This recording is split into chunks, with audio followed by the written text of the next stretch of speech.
When Jesus had finished all these sayings, he said to his disciples, "You know that after 2 days the Passover is coming, and the Son of Man will be delivered up to be crucified." Then the chief priests and the elders of the people gathered in the palace of the high priest, whose name was Caiaphas, and plotted together in order to arrest Jesus by stealth and kill him. But, they said, "Not during the feast, lest there be an uproar among the people." Now, when Jesus was at Bethany in the house of Simon the leper, a woman came up to him with an alabaster flask of very expensive ointment, and she poured it on his head as he reclined at table.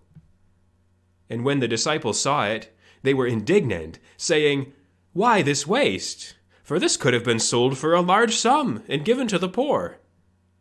But Jesus, aware of this, said to them, "Why do you trouble the woman? For she has done a beautiful thing to me. For you always have the poor with you, but you will not always have me.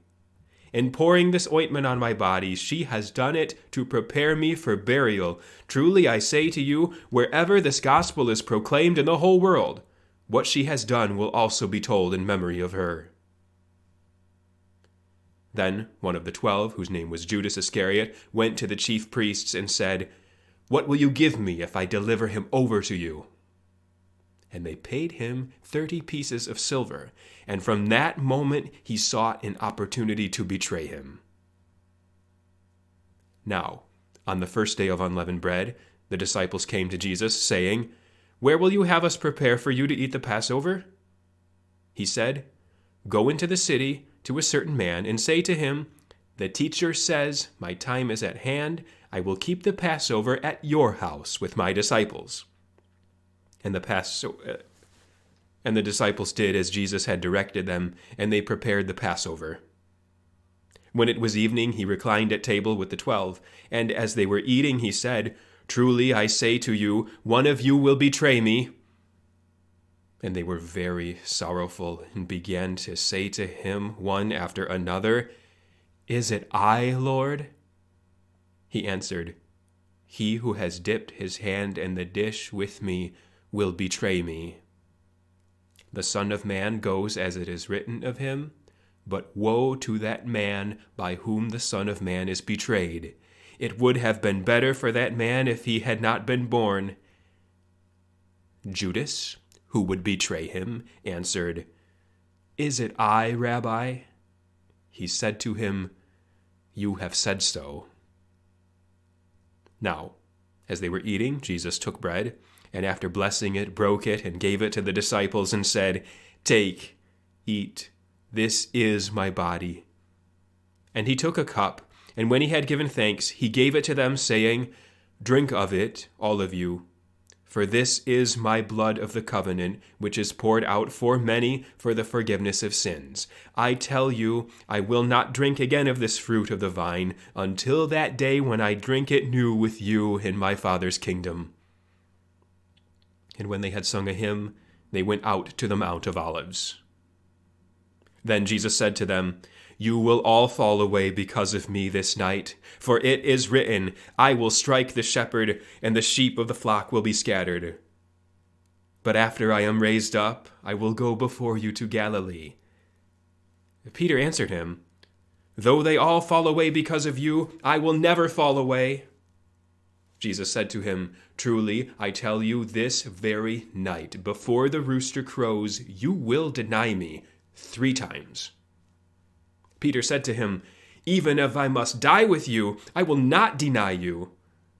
And all the disciples said the same.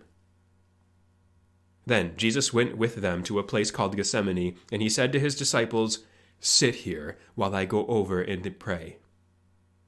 And taking with him Peter and the 2 sons of Zebedee, he began to be sorrowful and troubled. Then he said to them, "My soul is very sorrowful, even to death. Remain here and watch with me." And going a little further, he fell on his face and prayed, saying, "My Father, if it be possible, let this cup pass from me. Nevertheless, not as I will, but as you will." And he came to the disciples and found them sleeping. And he said to Peter, "So, could you not watch with me 1 hour? Watch and pray, that you may not enter into temptation. The spirit indeed is willing, but the flesh is weak." Again, for the second time, he went away and prayed, "My Father, if this cannot pass unless I drink it, your will be done." And again he came and found them sleeping, for their eyes were heavy. So, leaving them again, he went away and prayed for the third time, saying the same words again.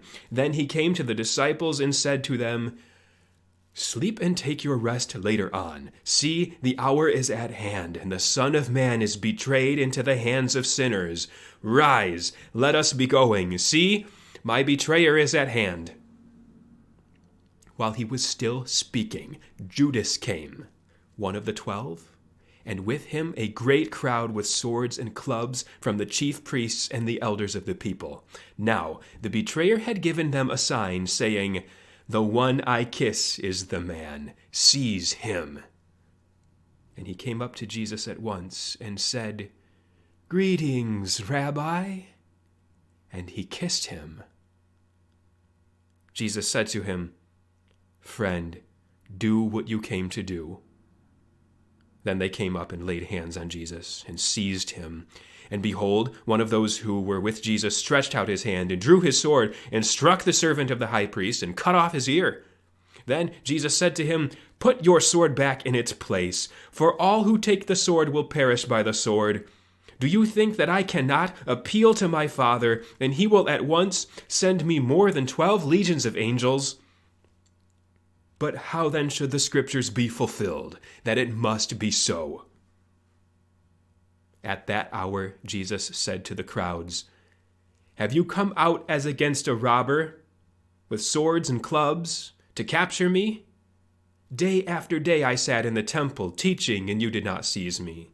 But all this has taken place that the scriptures of the prophets might be fulfilled." Then all the disciples left him and fled. Then those who had seized Jesus led him to Caiaphas the high priest, where the scribes and the elders had gathered, and Peter was following him at a distance, as far as the courtyard of the high priest. And going inside, he sat with the guards to see the end. Now the chief priests and the whole council were seeking false testimony against Jesus, that they might put him to death. But they found none. Though many false witnesses came forward, at last 2 came forward and said, "This man said, 'I am able to destroy the temple of God and to rebuild it in 3 days.'" And the high priest stood up and said, "Have you no answer to make? What is it that these men testify against you?" But Jesus remained silent. And the high priest said to him, "I adjure you by the living God, tell us if you are the Christ, the Son of God." Jesus said to him, "You have said so. But I tell you, from now on you will see the Son of Man seated at the right hand of power and coming on the clouds of heaven." Then the high priest tore his robes and said, "He has uttered blasphemy. What further witnesses do we need? You have heard his blasphemy. What is your judgment?" They answered, "He deserves death." Then they spit in his face and struck him, and some slapped him, saying, "Prophesy to us, you Christ. Who is it that struck you?" Now, Peter was sitting outside in the courtyard, and a servant girl came up to him and said, "You also were with Jesus the Galilean?" But he denied it before them, saying, "I do not know what you mean." And when he went out to the entrance, another servant girl saw him, and she said to the bystanders, "This man was with Jesus of Nazareth." And again he denied it with an oath, "I do not know the man."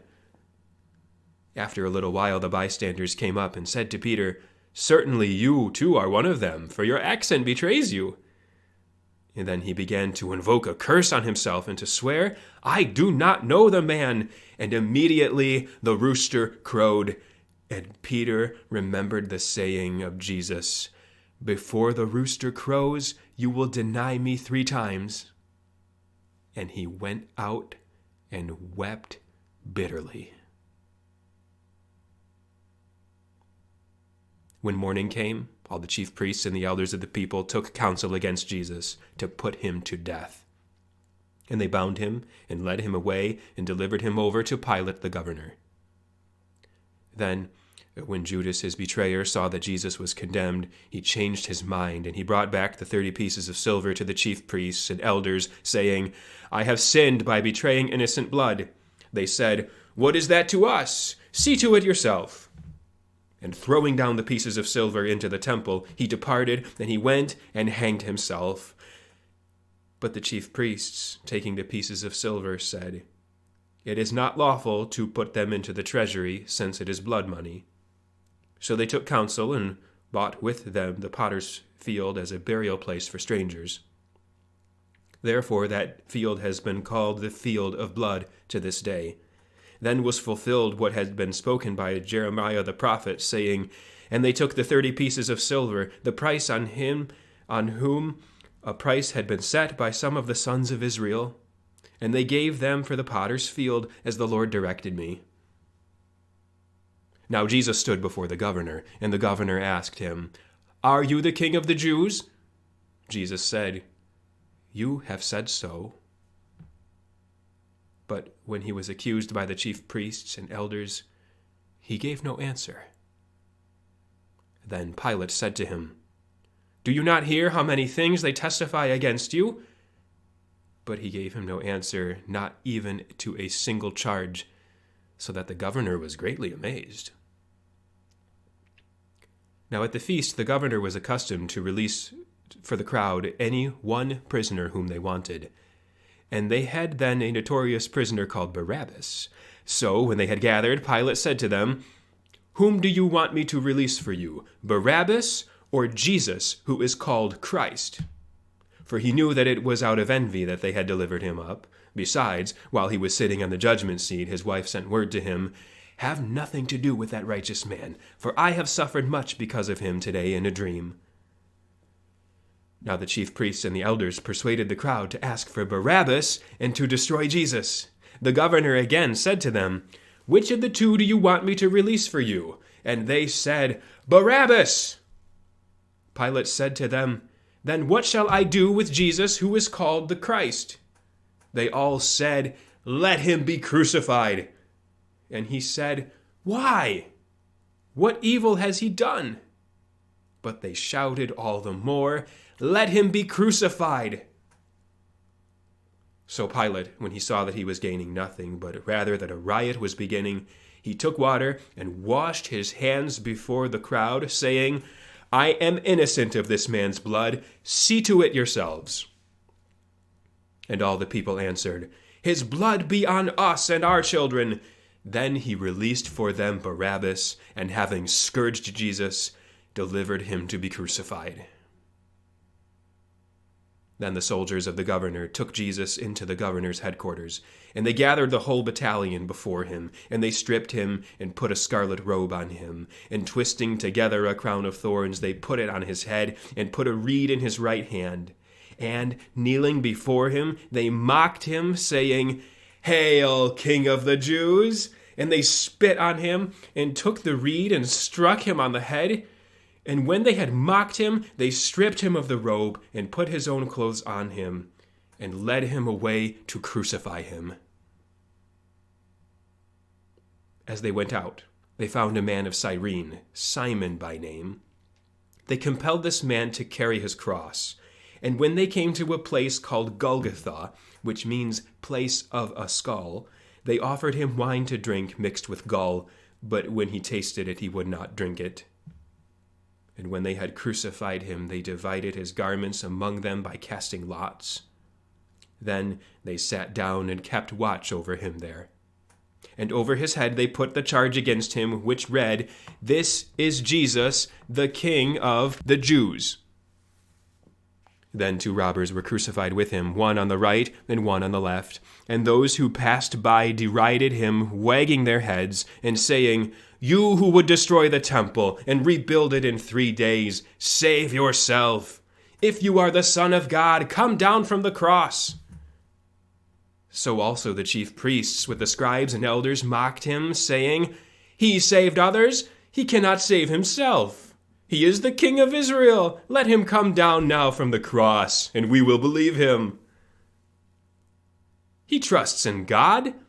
Let God deliver him now, if he desires him. For he said, I am the Son of God. And the robbers who were crucified with him also reviled him in the same way. Now from the 6th hour there was darkness over all the land until the 9th hour. And about the 9th hour Jesus cried out with a loud voice, saying, Eli, Eli, lema sabachthani, that is, my God, why have you forsaken me? And some of the bystanders, hearing it, said, This man is calling Elijah. And one of them at once ran and took a sponge, filling it with sour wine, and put it on a reed and gave it to him to drink. But the others said, Wait, let us see whether Elijah will come to save him. And Jesus cried out again with a loud voice, and yielded up his spirit. And behold, the curtain of the temple was torn in two from top to bottom, and the earth shook, and the rocks were split, and tombs also were opened, and many bodies of the saints who had fallen asleep were raised. And coming out of the tombs after his resurrection, they went into the holy city and appeared to many. When the centurion and those who were with him, keeping watch over Jesus, saw the earthquake and what took place, they were filled with awe and said, Truly, this was the Son of God.